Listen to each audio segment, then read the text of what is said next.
지난 주일에 이것만큼은 절대로 양보하지 마라 라는 말씀을 듣고 한 성도님이 질문을 하셨습니다. 목사님, 야곱이 형을 속이고 또 아버지의 축복을 받기 위해서 속였던 것은 하나님이 지혜를 주셔서 그렇게 한 것입니까?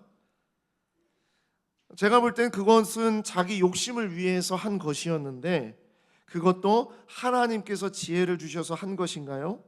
이렇게 질문하셨습니다. 정말 탁월한 질문입니다. 왜 그러냐? 요즘에 우리는 말씀을 듣고 사실 질문을 잘 하지 않아요.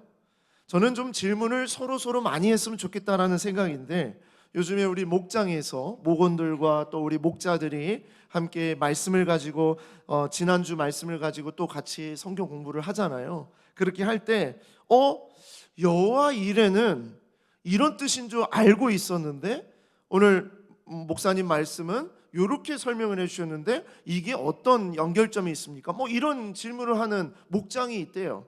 또 서로 이렇게 질문을 하면서 이 이야기처럼 말씀을 듣다 보니까 야곱은 자기의 욕망, 자기의 야망이 있어서 이렇게 속였던 건데 그것도 하나님을 붙잡는 일이 되었는가?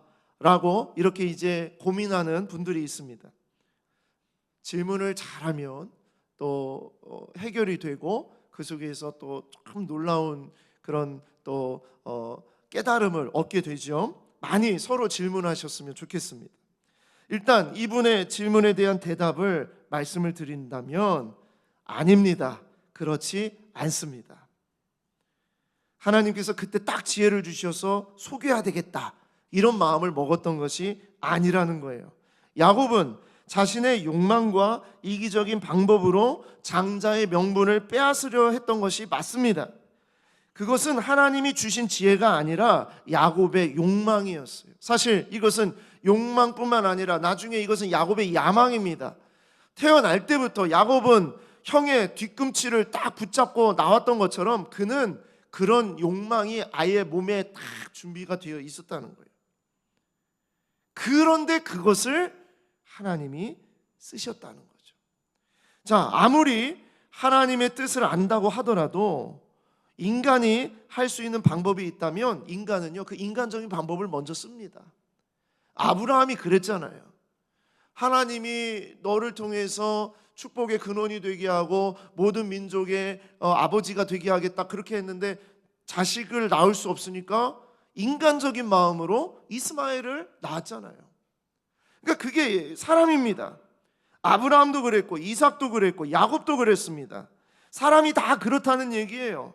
성경은 우리에게 이것을 분명하게 말씀하고 있습니다. 로마서 말씀에 의인은 없나니 하나도 없으며 깨닫는 자도 없고 하나님을 찾는 자도 없고 다 치우쳐 함께 무익하게 되고 선을 행하는 자는 없나니 하나도 없도다.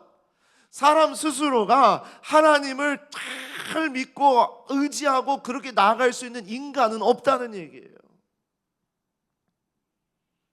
그런데 그런 인간들 다 치우쳐 함께 무익하게 되는 그런 사람을 하나님께서 고쳐 쓰신다는 겁니다. 이 사람들이 하나님이 쓰신 하나님의 사람들이며 저는 오늘 비전의 사람들이라고 말씀을 드리고 싶은 겁니다. 비전의 사람은요, 내가 비전의 사람이다라고 해서 되는 것이 아니라 하나님께서 비전의 사람으로 불러주시는 거예요. 이것이 창세기에 나타나는 중요한 이야기입니다. 사람은 사람의 일과 사람의 방법을 자꾸 붙잡으려고 해요. 본성이 부패하기 때문에 다 그렇습니다. 그런데 하나님은 그런 사람을 하나님의 방법과 하나님의 시간으로 이끌어 가시고 다듬으시고 만지시고 때로는 혼내기도 하시고 때로는 설득하기도 하시고 때로는 감동을 주시면서 그렇게 이끌어 가시는 거예요. 그래서 야곱은 하나님의 복만큼은 절대로 양보하지 않는 삶으로 그렇게 하나님이 이끌어 가셨다라는 겁니다. 그것을 무엇으로 말하냐면 하나님의 섭리다 그럽니다. 하나님의 섭리. 자, 하나님의 섭리란 웨스트민스터 수요일 문답 11문에 이렇게 답하고 있어요. 하나님의 섭리하시는 일이란 모든 피조물과 그 모든 활동을 가장 거룩하고 지혜롭고 능력 있게 보존하시며 통치하시는 것입니다. 이것이 하나님의 섭리입니다. 조금 더 쉽게 말씀을 드리겠습니다. 여러분, 우리가 우리의 자녀들을 키울 때 우리의 자녀들이 잘 되기를 원합니까? 엉망진창으로 살기를 원합니까? 잘 되기를 원하죠. 엉망진창으로 살아가기를 원하는 부모는 이 세상에 단 한 사람도 없다. 잘 되기를 원합니다. 그런데 아이들은, 자녀들은 자라날 때 잘 됩니까? 안 됩니까? 스스로 잘할 수 있습니까? 없습니까? 없다는 얘기예요. 다 자기가 하고 싶은 대로 하죠. 그래서 우리 자녀들은 자라나면서 실패합니다. 고통을 겪기도 합니다. 때로는 맴매도 맞습니다. 그렇죠. 혼나기도 하고 눈물도 흘리고 그렇습니다. 그냥 때로는 정말 이놈의 새끼 그냥 어디서 왔는지 모르겠네. 자기가 낳아놓고서도 어디서 왔는지 모르겠네. 그렇게 말을 한다는 거예요. 속상하니까.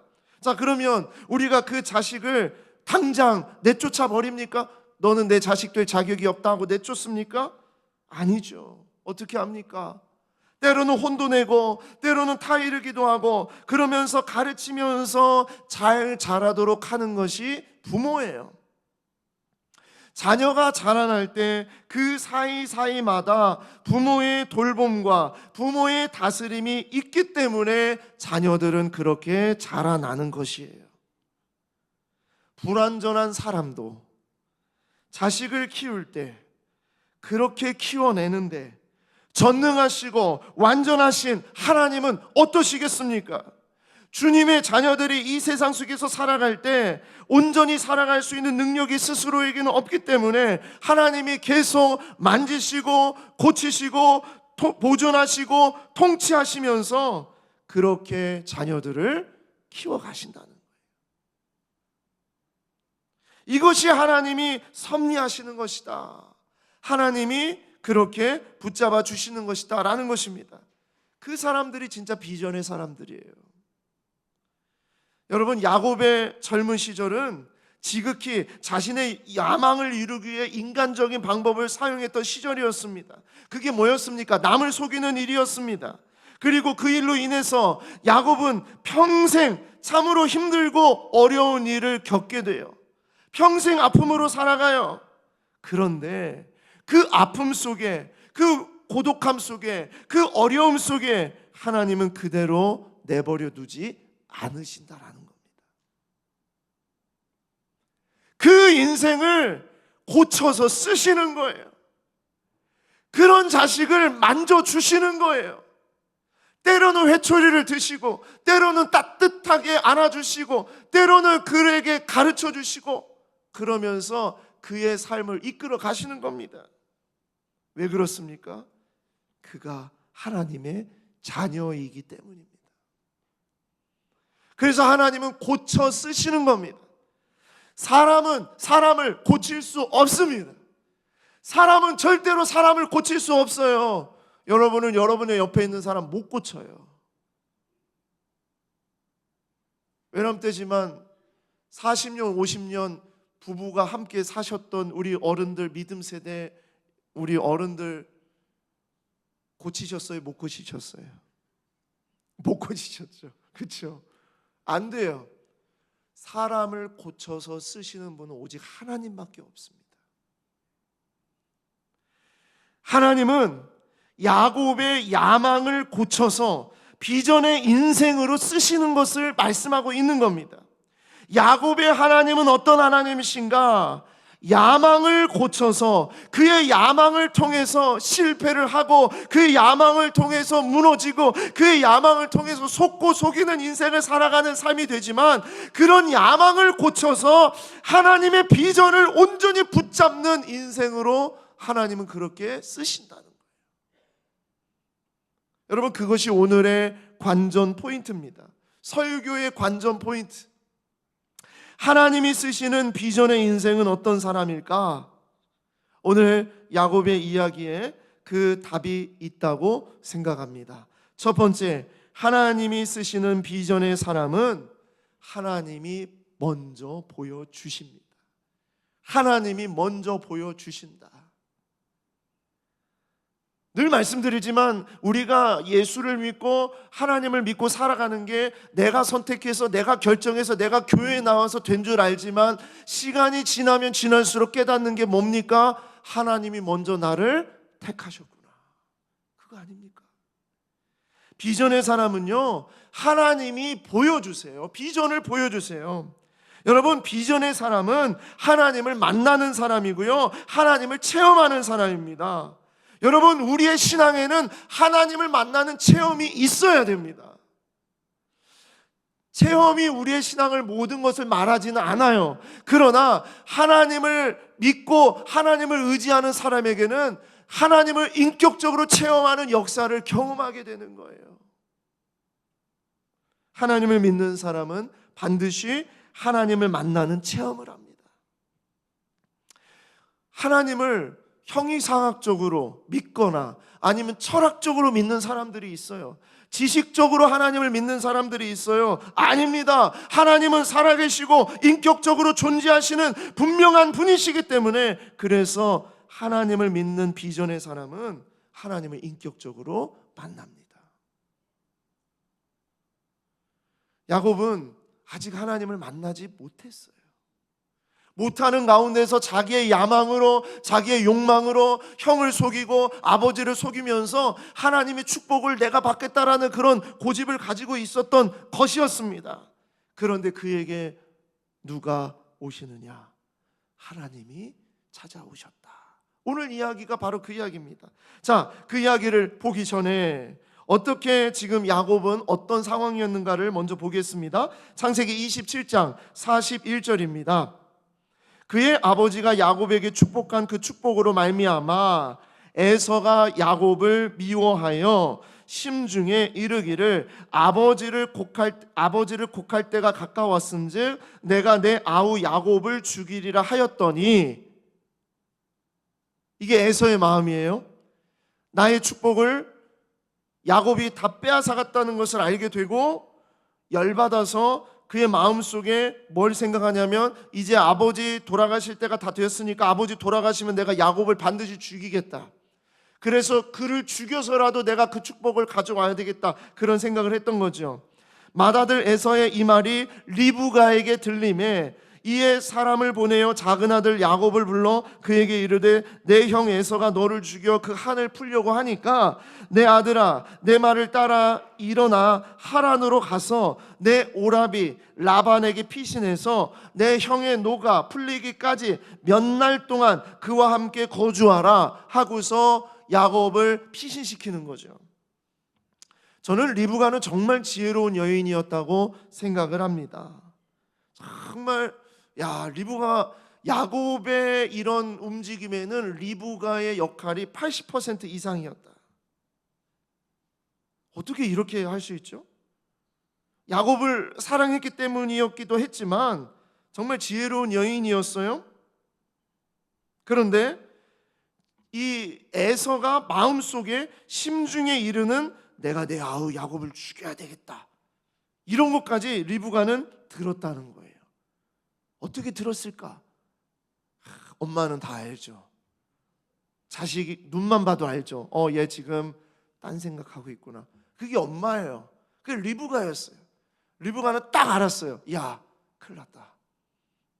에서가 야곱을 죽이겠다, 이런 마음을 알았던 거예요. 그래서 빨리 피신시켜서, 그래서 뭐라고 얘기하느냐, 며칠만이라도 형의 마음의 화가 이게 누그러질 때까지 너는 좀 가 있어라. 안 그러면 우리 너하고 네 형 다 죽겠다. 지금 그런 입장입니다. 여러분, 리브가는요 지혜로운 여인이었지만 그 여인도 인간적인 계산으로 가득했어요. 철저한 편애를 했죠. 그리고 몇 날만 피신하라고 했던 리브가의 계산은 완전히 어긋나서 이제 야곱과 헤어져서 그 이별이 몇 년이 돼요? 수십 년 동안 야곱을 보지 못합니다. 다 사람들의 계산과 욕망과 사람들의 야망들이 가득했던 삶이 야곱의 가정이었다는 거예요. 이삭은 안 그랬습니까? 에서는 안 그랬습니까? 다 그냥 그런 계산들로 가득했지만, 그런데 하나님은 이런 사람의 야망을 고치시고 비전의 인생으로 쓰신다. 하나님이 그런 하나님이시라는 거예요. 그 이별의 길에서, 자기 목숨 살리겠다고 도망친 그 길에서 하나님은 야곱을 만나시고 하나님은 야곱에게 비전을 보여주신다. 창세기 28장 10절입니다. 야곱이 브엘세바에서 떠나 하란으로 향하여 가더니 한 곳에 이르러는 해가 진지라 거기서 유숙하려고 그곳에 한 돌을 가져다가 베개로 삼고 거기에 누워 자더니 그랬습니다. 지명 이름도 나오지 않아요. 여기서는 거기가 어딘지도 몰라요. 브엘세바에서 하란까지 거리는요 850km가 되는 아주 먼 거리입니다. 걸어서 가면 몇 주 동안 가야 되고 몇 달을 걸어가야 되는 길입니다. 엄마가 도망가라고 해서 순종해서 그 길을 떠났지만 야곱은요 그것은 도망치는 길이었고 너무나 외로운 길이었고 무서운 길이었어요. 야곱이 어떤 인생이었습니까? 자라날 때 장막 안에 머물러서 살았고요, 엄마의 치마폭에서 자란 그런 인생이었어요. 그래서 야곱은 광야를 몰라요. 그런 길을 처음 가본 길이에요. 낯설고 무서운 그런 길이었다는 겁니다. 야곱은 그런 생각을 했겠죠. 장자의 축복을 받으면 형 에서보다 바로 잘 될 줄 알았겠죠. 뭔가 축복의 역사가 일어날 줄 알았겠죠. 아니요, 아니라는 거예요. 그의 욕망, 그의 야망으로 말미암아 그는 지금 도망칠 수밖에 없었고, 이제 지금부터 몇십 년 동안 그는 고달픈 길을 걸어갈 수밖에 없다.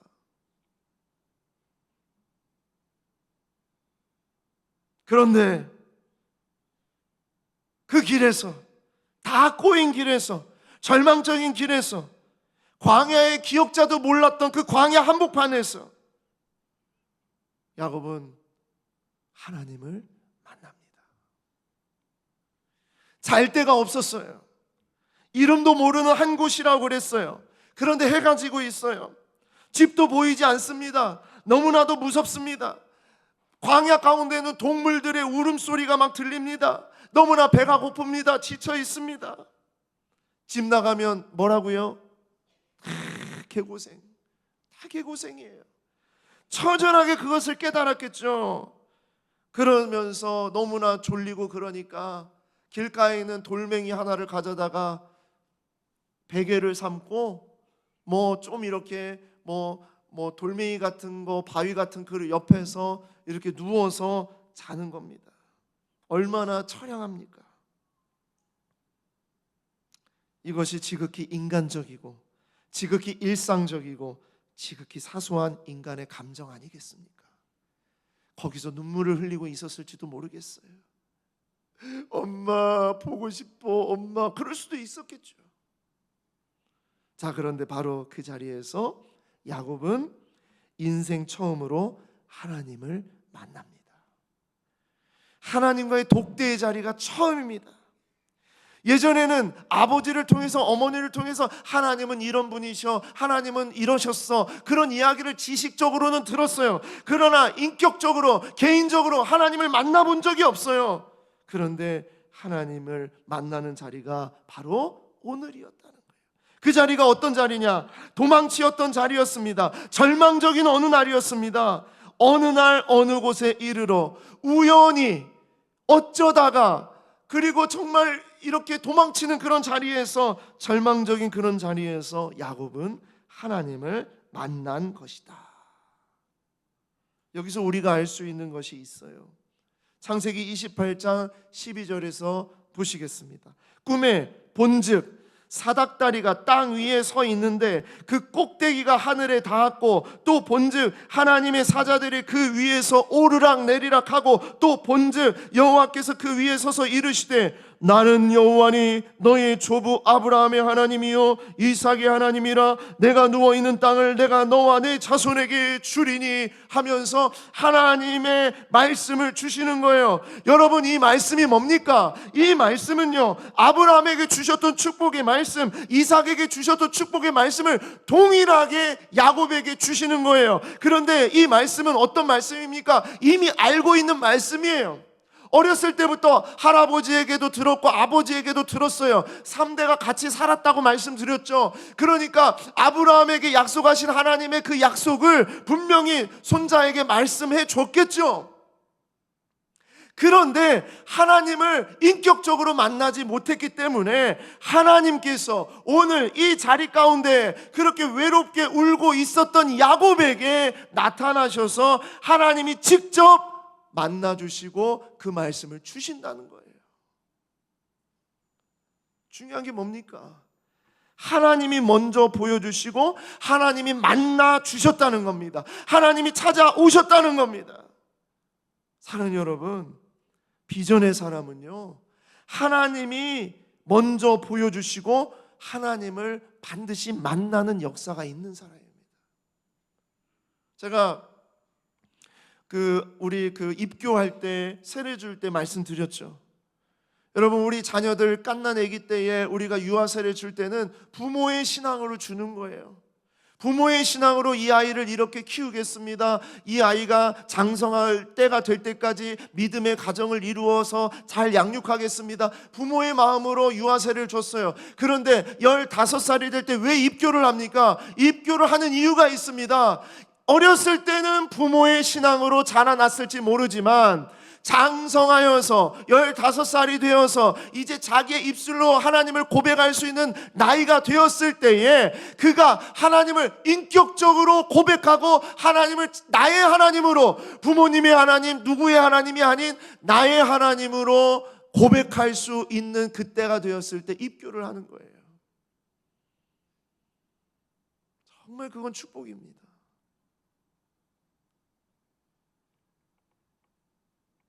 비전의 사람은 하나님을 인격적으로 만나는 역사가 있는 사람이에요.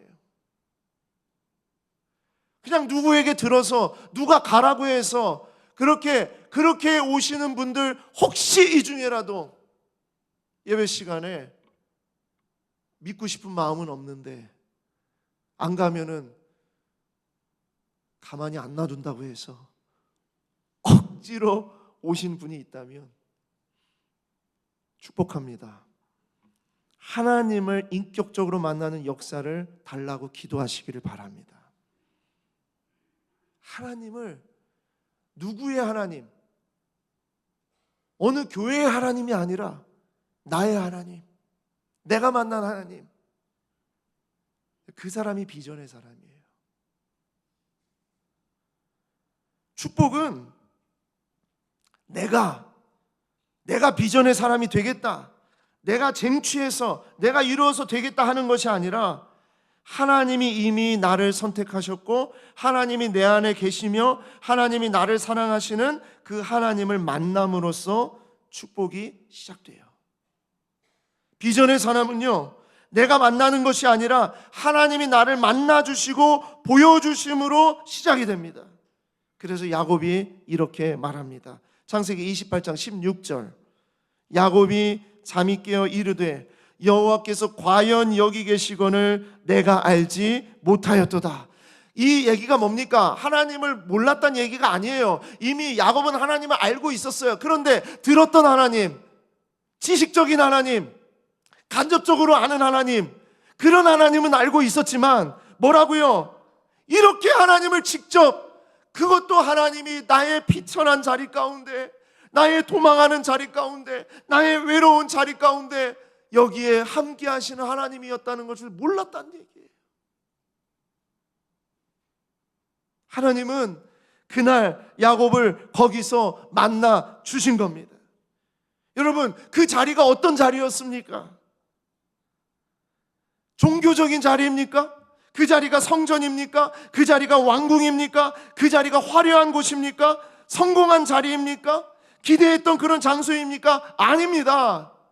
야곱이 하나님을 만난 자리는 도망치던 곳, 자기의 야망대로 상대를 속이고 그 속임 가운데에서 도망칠 수밖에 없고 절망적인 자리에 있고 한 번도 광야에 나와보지도 못했던 그런 삶 가운데서 이런 고난이 없을 정도로 힘든 그런 길을 걸어가고 있었던 바로 그 길 가운데에서 하나님은 만나 주셨다는 거예요.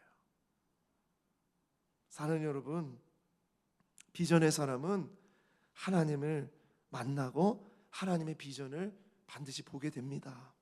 근데 그 자리가 어디냐? 우리가 살아가고 있는 그 일상이에요.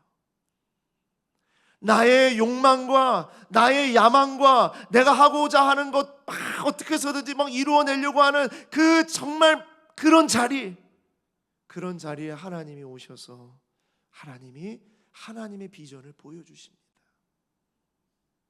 비전의 사람은 그런 사람입니다. 속임수와 갈등 이후에 도망자의 신세가 되었을 때 하나님이 먼저 야곱을 찾아와 주셔서 아브라함에게 주셨던 말씀이었고 이삭에게 주셨던 말씀이었고 어떤 성경 인물에게 주셨던 말씀이었고 그 막 수많은 우리 신앙의 선배들에게 주셨던 그 말씀을 오늘 그 자리에서 나에게 주시는 역사.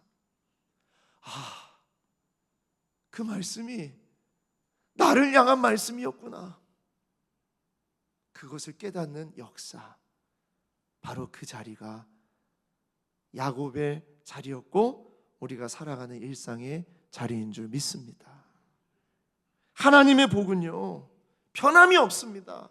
성경에 분명히 우리를 향해서 말씀하신 복대로 우리에게 주실 줄 믿습니다. 그런데 그 말씀이, 그 약속의 말씀이 아직도 내 마음속에 안 보여요. 내가 그 말씀을 붙잡지 못해요. 그렇기 때문에 하나님께서 또 말씀하시고 또 우리에게 오시고 또 역사하시고 때로는 기적과 같은 일들을 보여주시면서 하나님의 말씀이 진리라는 것을 우리에게 주시는 거예요. 얄팍하고 인간적인 야망으로 하나님을 붙잡는 게 아닙니다.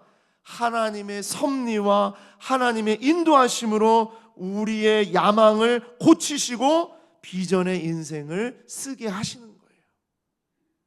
이 사람이 비전의 사람입니다. 두 번째로, 비전의 사람은요, 하나님께 반응합니다.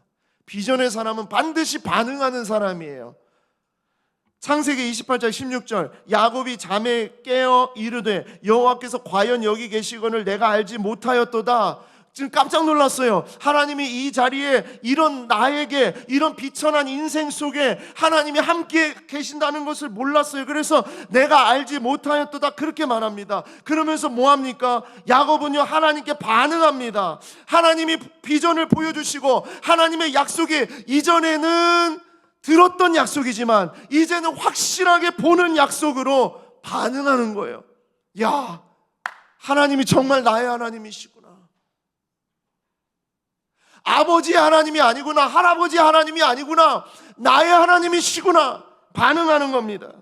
여러분, 만일 야곱이 잠을 깨서 일어나서 만약 야곱이 이런 소리를 했다면 어땠을까요? 상상을 한번 해봅니다. 뭐야? 꿈이 이게 뭐야? 이런 개꿈이 어딨어? 여러분, 만약에 이렇게 야곱이 그렇게 생각했다면 어땠을까요? 그냥 웃어 넘기면서 그냥 또 그 길을 그냥 가버렸다면 어땠을까요? 물론 하나님께서 또 다른 방법으로 또 역사하시고 또 말씀해 주실 수 있겠지만 여러분, 그런 인생은 참 불쌍한 인생이에요. 하나님이 너를 사랑하신다.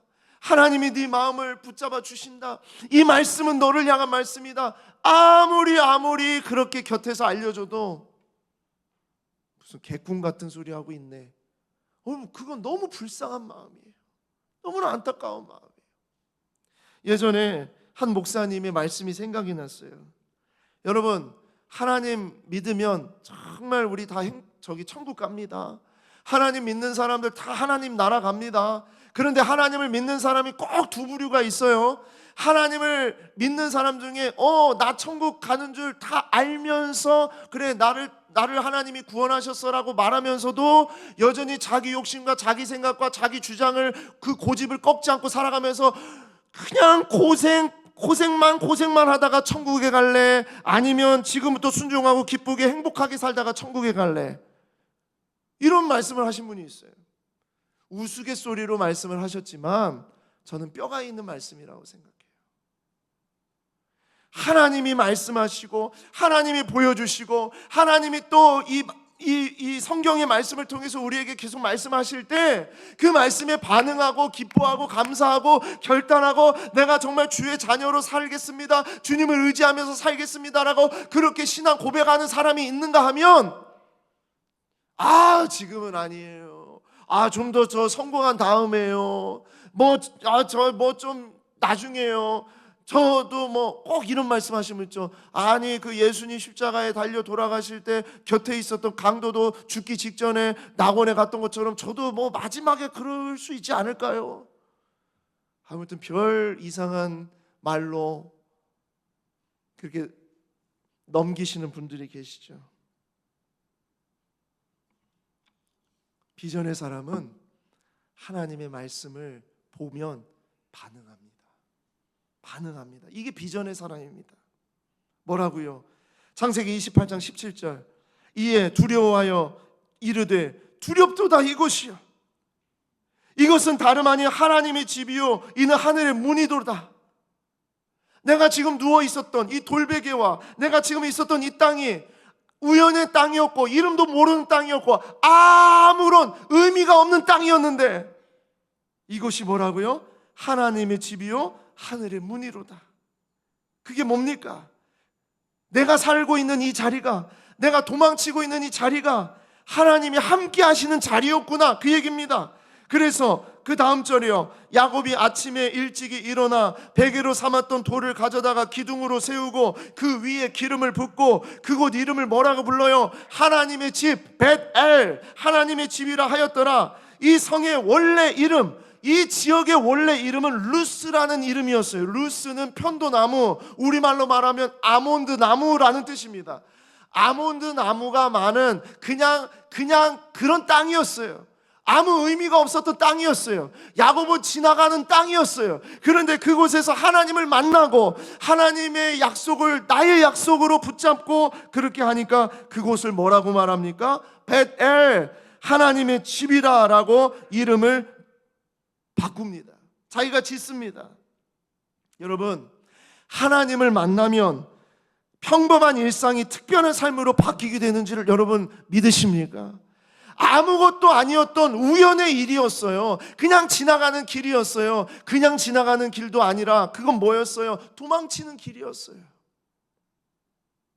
엄마 보고 싶어, 엄마 하면서 도망치던 그런 길이었다고요. 그런데 그것이 어떻게 바뀌어요? 하나님의 집으로 바뀌는 거예요. 창세기 28장 11절, 그곳을, 이게 야곱의 관점입니다. 야곱이 그곳에 딱 갔을 때 한 곳에 이르러, 이름이 없어요. 한 곳에 이르러 해가 진지라 거기서 유숙하려고 그곳에 한 돌을 가졌다. 이 돌도 아무런 의미가 없어요. 그냥 내 머리에 좀 잘 맞겠네, 그냥 그런 거 따져가지고 돌멩이를 구했겠죠. 아무런 의미가 없었던 땅에 아무런 의미가 없었던 그런 돌멩이를 가져다가 거기에서 누워서 자고 있는데 그곳에서 하나님을 만난 겁니다. 그러니까 그곳을 뭐라고 이름을 바꿔요? 그곳 이름을 벳엘, 하나님의 집이라 하였더라. 이 성의 옛 이름은 루스더라. 19절은 그렇게 바뀌는 거예요. 여러분, 놀라운 일입니다. 이게 신앙의 고백이에요. 아무것도 아닌 자리에서 우연히 일어난 그런 자리에서 그냥 다 일상 가운데에서 하나님의 비전을 보게 되면 나의 신앙의 고백으로 선포하십시오. 이곳이 하나님이 함께 하시는 곳이구나. 하나님이 나를 붙잡아주고 계시는구나. 하나님이 나에게 축복을 하시는구나. 하나님이 나를 사랑하시는구나. 선포하시면서 하나님의 비전을 선포하는 여러분과 제가 되기를 소망합니다. 옛날 이름은 루스였어요. 아몬드 나무가 많았던 그런 땅, 아무것도 아니었던 어느 날 어느 곳에 이르러서 그냥 그렇게 누웠던 그 땅이었는데, 여러분 그 베델이 어떻게 바뀐 줄 아십니까? 그 시절부터 오늘날까지 그 땅 이름은 베델로 이름이 불려집니다. 놀라운 일 아닙니까? 하나님의 비전을 보게 되면 여러분 반드시 반응하십시오. 신앙으로 반응하십시오. 믿음으로 반응하십시오. 그냥 넘기지 마시기를 바랍니다. 하나님은 다양한 방법으로 우리를 만나주세요. 이렇게 야곱처럼 밤에 잠자는 가운데에, 꿈 가운데에 이렇게 하나님께서 나타나셔서 하나님의 말씀으로 하실 때도 있어요. 어떠한 사건을 통해서 나타나실 때도 있어요. 또 어떻게 다양한 방법으로 정말 하나님의 비전을 보게 하실 때가 있어요. 그런데 중요한 건 뭐냐? 그 말씀을 보게 됐을 때, 하나님의 약속이 나의 약속이구나를 보게 됐을 때 절대로 외면하지 마십시오. 미루지 마십시오. 나중으로 미루지 마십시오. 그 자리에서 하나님을 의지하고 믿음으로 고백하시기를 바랍니다. 그게 하나님을 붙잡는 거예요. 그게 하나님의 약속대로 살아가는 비전의 사람의 삶입니다. 일상 가운데 함께 하시는 하나님을 의지하며 살아가는 삶이 하나님의 섭리를 붙잡는 삶입니다. 아무 의미가 없었던 그 장소가, 아무 의미가 없었던 그런 나의 삶에 하나님께 반응함으로 특별한 역사의 장소로 바뀌게 되는 겁니다. 바로 그 베델이 어디입니까? 저는 여러분들에게 질문하고 싶습니다. 여러분에게 베델이 어디입니까? 여러분에게 베델이 어디에 있습니까? 저는 여러분의 일상에, 여러분의 직장에, 여러분의 가정에, 여러분의 학교에, 여러분이 거하는 그곳이 때로는 지치고 무너지고 죽을 것 같은 정말 힘들고 어려운 그곳이라 하더라도 그곳을 베델로 선포하시는 여러분과 제가 되기를 소망합니다. 그곳에서 반드시 우리 주님이 여러분을 만나 주실 줄 믿습니다. 마지막으로 오늘 말씀 속에 담겨져 있는 비전의 사람은 하나님이 고쳐 쓰신다는 거예요. 비전의 사람 절대 잊지 마십시오. 내가 비전을 잡아서 비전의 사람이 되는 것이 아니라 하나님이 고쳐 쓰시기 때문에 비전의 사람이 됩니다. 찾아오신 하나님을 만난 야곱은 아주 기특한 기도를 하나님 앞에 드립니다. 자, 보십시오. 창세기 28장 20절입니다. 야곱이 서원하여 이르되, 서원 기도를 하는 거예요. 뭐라고요? 하나님이 나와 함께 계셔서 내가 가는 이 길에서 나를 지키시고 먹을 떡과 입을 옷을 주시어 내가 평안히 아버지 집으로 돌아가게 하시오면 여호와께서 나의 하나님이 되실 것이요 내가 기둥으로 세운 이 돌이 하나님의 집이 될 것이요 하나님께서 내게 주신 모든 것에서 10분의 1을 내가 반드시 하나님께 드리겠나이다 하였더라. 얼마나 멋진 서원기도 같습니까?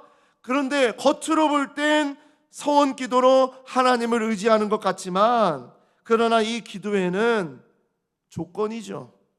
그렇죠? 조건이에요. 뭐예요? 여전히 야곱은 자기만 생각하고 자기의 생존과 자기의 안전을 염두한 조건적이고 계산적인 고백을 하고 있다는 것을 말하고 있는 겁니다. 이런 기도를 하나님 앞에 드린 것 대단한 일이지만, 그러나 야곱은요 이제 처음 하나님을 만났기 때문에 뭐라고요? 야곱은 멀어도 아직도 멀었다. 이게 무엇을 얘기하냐? 하나님이 야곱을 앞으로도 계속 다듬으시고 고치시고 만지시면서 하나님이 그를 이끌어 가실 거라는 것을 말씀하고 있는 겁니다. 야곱의 이런 야망이 언제 깨질까? 평생 동안 하나님이 그의 야망을 깨시죠. 무너뜨리시죠. 그러면서 어떻게 하십니까? 하나님의 일을 그의 삶 속에서 계속 이루도록 하시는 거예요. 우리는 알죠. 야곱이 이제 이후로 삼촌 라반의 집에서 속고 라헬과 레아 사이에서 출산 경쟁의 소용돌이에 빠지죠. 그냥 라헬과 레아 사이만이 아닙니다. 내 여자잖아요. 라헬의 종, 또 레아의 종, 그래가지고 내 여자 사이에서 출산 경쟁의 소용돌이에 빠져가지고 여인천하의 세계에서 야곱은 이러지도 못하고 저러지도 못하고 이 눈치 보다가 저 눈치 봤다가 그렇게 하면서 20년을 지내고 고향으로 돌아올 때까지 그는 하나님이 계속 그렇게 다듬으시는 거예요. 그런데 그 다듬으신 가운데 그의 야망과 욕망이 계속 꿈틀거려요. 그렇죠. 그럴 때마다 또 다듬으시고 또 만지시고 또 그렇게 하면서, 여러분, 비전의 사람은 그런 사람입니다. 내가 한번 옛날에 뭐 한번 이거 딱 봤다고 해서 그것만 가지고 내 고집, 내 생각, 내 야망으로 살아가는 게 아니라 계속 하나님이 만지세요. 계속 하나님이 고치세요. 비전의 사람은 그런 사람입니다. 그런 야망이 깨질 때까지, 무너질 때까지, 그래서 그의 허벅지 뼈를 꺾으시기까지 하나님은 그렇게 하시는 거예요. 그렇게 고치시고 만지시고 다듬어 쓰시면서 하나님의 비전이 그를 통해서 이루어지게 하신다. 사랑하는 여러분, 비전의 사람은 어느 날 갑자기 뿅 하고 나타나는 것이 아닙니다. 하나님께서 초자연적으로 하루아침에 마치 진동 모드에서 소리 모드를 바꾸듯이 그렇게 바꿔놓는 것도 아닙니다. 여전히 그의 야망이 꿈틀거리고 자기 중심적인 선택을 하고 살아가는 날 가운데에서 그의 결과에 따라서 얻게 되는 실패와 눈물과 아픔과 그런 괴로움 가운데에서도 하나님이 다듬으시고 만지시면서 하나님의 꿈을 꾸게 하시는 하나님. 여러분, 그 하나님을 믿는 자가 비전의 사람이다라는 것이에요. 야곱은 자신의 욕망과 인간적인 계산으로 그의 길을 걸어 나아갔지만 하나님께서 그의 삶을 고치시고 그의 삶에 하나님의 비전을 보여주시고, 그러면서 또 욕망과 야망을 붙잡고 또 나아가더라도 또 하나님께서 그 상황 속에서 붙잡아 주시고 또 인도하시면서 그의 고집스러운 성향을 때로는 사용하시고, 그리고 그 고집을 그대로 내버려 두었다가 그러면서 지치고 힘든 그런 어려운 일을 겪는 그런 과정 속에서 하나님이 다시 또 그를 붙잡아 주시면서 무엇을 깨닫게 하시냐? 하나님의 복을 어떤 것으로도 양보하지 않도록 하나님이 그렇게 하신 겁니다. 그래서 하나님께서 야곱의 야망을 고쳐서 비전의 인생을 쓰셨던 것이다. 사랑하는 성도 여러분, 하나님은 오늘도 우리의 삶에 비전을 보여주십니다. 그냥 하는 말이 아니라, 그냥 기분 좋으라고 드리는 말씀이 아니라, 오늘 이 자리에서 저의 입술을 통하여서 오늘도 하나님이 여러분들에게 비전을 보여주시는 줄 믿습니다. 저의 비전이 아닙니다. 저는 어떻게 해서든지 하나님의 말씀 속에 담겨져 있는 하나님의 비전과 하나님의 뜻이 무엇인지를 여러분들에게 전하고 싶어요. 그런 도구가 되게 해달라고 기도합니다.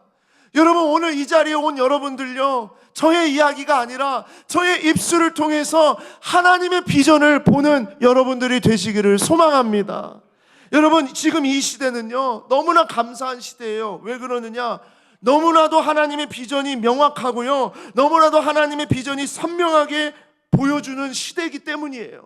뭘 통해서요? 우리가 꿈을 꾸나요? 우리도 야곱처럼 막 꿈을 꾸나요? 아니면 무슨 특별한 기적을 보나요? 어떤 역사를 우리가 직접 이렇게 우리가 체험하기 때문입니까? 아닙니다.